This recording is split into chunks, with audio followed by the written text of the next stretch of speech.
Sir ನೀವು ಅವತ್ತು stage ಮೇಲೆ ಹೇಳಿದ ಒಂದು ಮಾತಿನಿಂದ ಈಗ ಇಂಡಸ್ಟ್ರಿ ಕೂಡ ಪ್ರಶ್ನೆ ಕೇಳಬಹುದು. ಈಗ ಅವತ್ತಿಗೆ ನಾನು ಏನ್ ಮಾತಾಡಿದೆ, ಸಾಕಷ್ಟು ಮಾಧ್ಯಮದಲ್ಲೂ ಅದ್ರ ಬಗ್ಗೆ ಚರ್ಚೆ ಆಯ್ತು, ಮಾತಾಡ್ಬೇಕಿತ್ತು, ಮಾತಾಡಬಾರ್ದಿತ್ತು. ಕರೆಕ್ಟ್, ನಾನು ಯಾರಿಗೂ ಪ್ರವೋಕ್ ಮಾಡಕ್ಕಲ್ಲ. ಇವತ್ತಿಗೆ ನಾನು ಮಾತಾಡಿದ್ ಕರೆಕ್ಟ್ ಅನ್ಸುತ್ತಾ ನಿಮ್ಗೆ? ಇವತ್ತು ಇಡೀ ಇಂಡಸ್ಟ್ರಿ ಮಾತಾಡಿದಕ್ಕೆ ಅರ್ಥ ಇತ್ತು ಅನ್ಸುತ್ತ? ನಾನು ಹೇಳಿದೆ ಒಂದು ಇದೇ ಸ್ಟಾರ್ಟ್ ಆಗ್ತಾ ಇದೆ, ಒಂದು ಎದ್ದೆ ಹೇಳ್ತಾ ಇದೆ ಯುದ್ಧ ಅಂತಂದೆ. ಏನ್ ತಪ್ಪು ಹೇಳಿದೆ? ಇದು ಪೈರಸಿ ಮಾಡಿದ್ರೆ ನನ್ನ ಸಿನಿಮಾ ವಿರುದ್ಧ ಒಂದು ಯುದ್ಧ ಘೋಷಿಸಿದ್ದಾರೆ ಕೆಲವರು. ಪೈರಸಿ ಹೆಸರಲ್ಲಿ ಒಂದು ಯುದ್ಧ ಘೋಷಿಸಿದ್ದಾರೆ ಸರ್ ನನ್ನ ಸಿನಿಮಾದ ಮೇಲೆ. ನಾನು ಅದನ್ನೇ ಹೇಳಕ್ ಹೋಗಿ ಯಾವ ದುರಂಕಾರದಲ್ಲಿ ಮಾತಾಡ್ದಲ್ಲ. ಬಟ್ ನಾನು ಏನ್ ಮಾತಾಡ್ತಾ ಇದೀನಿ ನನಗೆ ಗೊತ್ತಿತ್ತು.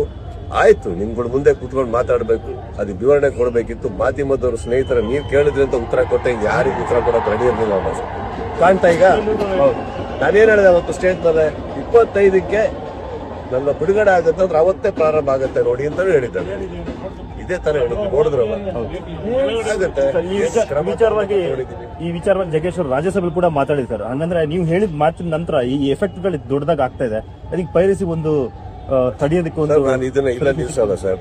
ಆಯ್ತಾ, ನಾನು ಸರ್ಕಾರವನ್ನು ಭೇಟಿ ಮಾಡಿದ್ದೀನಿ. ಚಿತ್ರರಂಗಕ್ಕೆ ಒಂದು ಒಳ್ಳೇದಾಗಬೇಕು ಒಂದು ಬಹಳ ಒಂದು ಒಳ್ಳೆ ಕೆಲಸ ನಡೀತದೆ ಸರ್ಕಾರದ ಸೈಡಿಂದ. ಇದು ನಾನು ಪ್ರಾಮಿಸ್ ಮಾಡಿದ್ರೆ ನನ್ನ ಸ್ನೇಹಿತರ ಒಳಗಡೆ ಅವರು ಎಲ್ಲದಕ್ಕೆ ಮಾಡ್ತಾ ಇದ್ದಾರೆ. ಚಿತ್ರರಂಗಕ್ಕೆ ಒಂದು ಒಳ್ಳೆ ಆಗೋ ತರ ಖಂಡಿತವಾಗ್ಲೂ ತಗೋತೀವಿ. ಅಂಡ್ ಇವಾಗ್ಲೂ ನಾನು ಹೇಳ್ತಾ ಇದ್ದೀನಿ, ನಾನು ಯಾವ್ದು ಆವೇಶದಲ್ಲಿ ಮಾತಾಡಿರೋ ಮಾತುಗಳಲ್ಲ ಅವು. ನೀವೇ ನೋಡಿದ್ರಿ ಏನೇನಾಯ್ತು ಅಂದ್ಬಿಟ್ಟು. ಸರ್, ಇವಾಗ 45 ಮತ್ತೆ ನಿಮ್ದು ಒಟ್ಟಿಗೆ ಬಂದಿರೋದು ಸಿನಿಮಾ. ಅವ್ರು ಹೇಳಿದ್ರು ಎಷ್ಟು ಆಗಿದೆ ವೈರಸಿ ಅಂತ. ಸೊ ನಿಮ್ ಸಿನಿಮಾ ಎಷ್ಟು ಪೈರಸಿ ಆಗಿದೆ? ಅಲ್ಲ, ನಿಮಗೆ ಮೊನ್ನೆ ಪ್ರೆಸ್ ಮೀಟಿಂಗ್ ಅಲ್ಲೇ ಹೇಳಿಲ್ವ 9,000 ಆಡ್ ಲಿಂಕ್ಸ್. ಅಲ್ಲಿಂದ ಇವತ್ತವರೆಗೆ ಎಷ್ಟಾಗಿರ್ಬೇಕು ಹಂಗಾರೆ ಯೋಚನೆ. 10 ಡಿಲೀಟ್ ಮಾಡಿದ್ರೆ 20 ಹಾಕ್ತಾರೆ, 10 ಡಿಲೀಟ್ ಇನ್ನು 20 ಡಿಲೀಟ್ ಮಾಡೋದು 40 ಹಾಕ್ತಾರೆ. ಅಂದ್ರೆ ಒಂದು ಬ್ಯಾಚ್ ನ ಕೂರ್ಸಿರ್ತಾರೆ. ಗೊತ್ತಾರೆ ನಿನ್ ಕೆಲಸ ಏನು, ಲಿಂಕ್ ಹಾಕ್ತಾ ಇರ್ಬೇಕು. ಅದೇ ತಾನೇ ಅವ್ರ ಕೆಲಸ.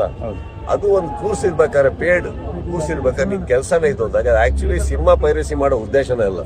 ಪೈರಸಿ ಯಾವಾಗ ಸರ್ ಆಗುತ್ತೆ? ಅದರಿಂದ ಹಣಕಾಸು ಸಂಪಾದಿಸ್ತಾ ಇದ್ದೀರಾ, ದುಡ್ಡು ಮಾಡ್ತಾ ಇದ್ದೀರಾ ಅಂದ್ರೆ ಹೋಗ್ತೀನಿ. This is not called piracy, this is called crime to kill a product. ಉದ್ದೇಶ ಬಂದು ನಿಮಗೆ ಫ್ರೀಯಾಗಿ ತೋರಿಸ್ಬೇಕು ಈ ಪಿಕ್ಚರ್ ಅನ್ಬೇಕಾದ್ರೆ ಇದರಲ್ಲಿ ನಿಮಗೆ ದುಡ್ಡು ಎಲ್ಲಿಂದ ಇದೆ ಇವಾಗ? ಓಕೆ, ನಿಮಗೆ ಡೌನ್ಲೋಡ್ ಮಾಡೋದ್ಬೇಕಾದ್ರೆ ಒಂದು 10 ರೂಪಾಯಿ ಹಾಕಿ, 20 ರೂಪಾಯಿ ಹಾಕಿ, 30 ರೂಪಾಯಿ ಕೊಟ್ಟು ಡೌನ್ಲೋಡ್ ಮಾಡಿದ್ರೆ ಹೋಗ್ತೀನಿ. ಇತ್ತಲ್ಲಿ ಏನಿಲ್ಲ, ಒಂದಕ್ಕೆ ಪಿಕ್ಚರ್ ನೋಡಿ ಅನ್ಬೇಕಾದ್ರೆ this is it kind of a war declared against the film. Yes sir, correct. Will get to the roots. Sir, theatre ಅವರೇ ಶಾಮೀಲ್ ಆಗಿದ್ದಾರೆ ಅಂತ ಒಂದಿಷ್ಟು ಸುದ್ದಿಗಳು ಹರಿದಾಡ್ತಾ ಏನ್ ಗೊತ್ತಮ್ಮ, ಇವಾಗ ಫಸ್ಟ್ ಆಫ್ ಆಲ್ ಹೇಳ್ತೀನಿ ಕೇಳಿ, ಬುಡಕ್ ಹೋಗೋಣ.